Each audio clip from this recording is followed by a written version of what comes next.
Okay, so I was a DJ in the 90s at Kiss 98.5. Tell me everything. My first broadcast job. This story's so old it involves cassettes, okay? I was walking around at production companies. There's a reason I'm telling you this. There's a walking around production companies with an audio cassette looking for voiceover work. I walked into a place called Avid Productions. Jackie Albarella ran Avid Productions. She said, we're starting a TV show. She asked me to try out to be the host of a TV show called Sports Surround on Empire International Cable. I got the job, and I used that tape to get me a job in television. Wow. So Jackie Albarella is a very important person to me. That's awesome. I feel like we all have like our own story, but that is a story. Yeah. That's cool. Now that you get to interview her for the gardening. Despite my dreams, I'm too handsome for radio. Anyway, Jackie is, of course, a gardening expert, and she wants to help me and help you with some do's and don'ts in April. Take a look. 70s Saturday, 20s Monday morning, and that's the problem we run into around here. Yeah, that's spring in Buffalo, and we never get used to it because as soon as it gets 70, people want to go out and plant, even though they know that you've told them it's going to go down to 40 the next day. All right. So help me out here. What are some things I can do without doing any damage to set me up for a beautiful spring?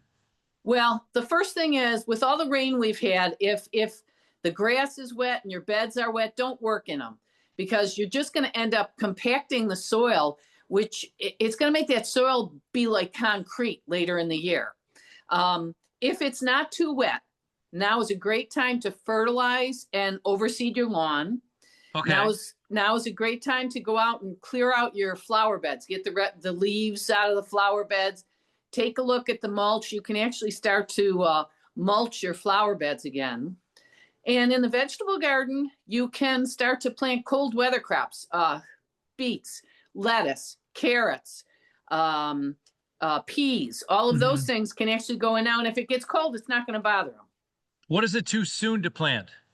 Tomatoes.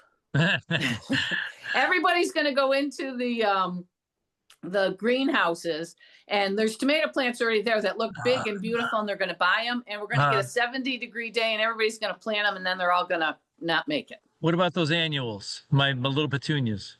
Yeah, petunias probably can make it because they can take a little bit of cold. Pansies are a good thing to plant now if you've got some pansies. But you're better off if we just wait a few more weeks for some of your annuals. It would be better. But what you can do, go around, if you see any of the branches on a tree that's got broken on the winter, cut it off. Go through and look at all the bushes and all your spring blooming stuff and make sure there's no broken branches there. Okay, and let's talk about bushes and hedges. I want to trim them back. Is it too soon in the season? Is there a rule of thumb? There's for hedges and bushes, now is probably a good time to trim them. The only thing that you don't want to trim now is like a spring flowering, like a forsythia or a lilac. Don't be trimming your lilacs because you'll be cutting all the bulbs off, of the flowers off, rather. All right. Okay. So let's wrap it up here. So complete the sentence. Do this weekend. Don't do this weekend.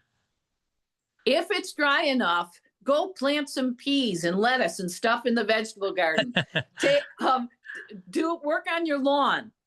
Get rid of whatever winter stuff, like get rid of the leaves in your beds, cut any broken branches, start sprucing things up. But don't plant tomatoes. Don't plant any of your summer blooming plants, but you can, plant an azalea. Now is a great time to plant a tree. Just keep your summer stuff still under wraps for a while. Jackie, thank you so much for every weekend helping me out, and thanks for being part of our show today. Thank you. Have a great day. Happy gardening. Yes, and we will give her the Beyond the Forecast home game for appearing. And that's right. Yeah. And tomorrow morning, I can plant carrots, it sounds like. Do it. We planted them last year. They actually turned out pretty You're kidding me. Good. Yeah, they tasted good. So we can do that. Note to self: plant carrots. But I have to watch it again. I got too many rabbits as it is. Okay, I got a rabbit story. I used to go ahead. By the way, I used to like deer until they turned my front garden into a salad. It's like a little it's like a little buffet for them. Yes, and when they're really hungry, I noticed them, they go for our hydrangeas too. But the bunnies, like one year I planted like 75 tulips, and I was so excited. I waited for them to come up. They're beautiful buds all coming up, and then like the next morning I looked and all the bunnies just ate them like candy. All the buds gone. Can I tell all you? 75. Can I tell you another adorable critter that will do a lot of damage that I didn't really pay attention to because I didn't have. Taking a breath there. I didn't have them in Amherst, but in Lancaster I noticed snails in my garden. Okay. And oh, they're so adorable. Oh, how and then great! They're just eating it. And then the next weekend I'm like, you guys, you were so cute, but they will slowly destroy your garden.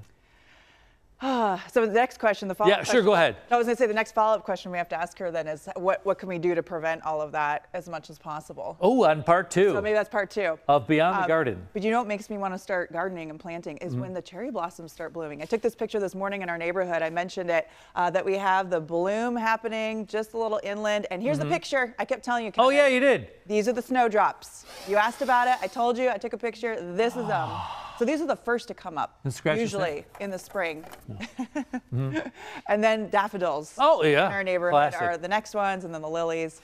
And what's important, though, as you covered in your gardening story, is that even though, I mean, high temperatures are one thing, but it's the lows you pay attention to. Right. So on average, we're still, I mean, look right around, we're still in those 30s, so we still get, frost. We're in the 20s Monday morning and probably Tuesday morning, and that could do some damage. And that's why it's good to wait until, especially we get into May, because then our low temperatures on average are well into the 40s, even some 50s by the end of the May. So that's why Memorial Day weekend, usually that's when it's like free game to plant whatever you want to. There you go. I heard Mother's Day as well. Yeah, yes, that's another one. Right. So that, that was some good information. I'll have to take note on all that. And coming up after this break, we're going to cover some of the active weather we've had this week, including tornado touchdown. Yes. And 2 weeks ago, just a mile from the same place. It's coming up.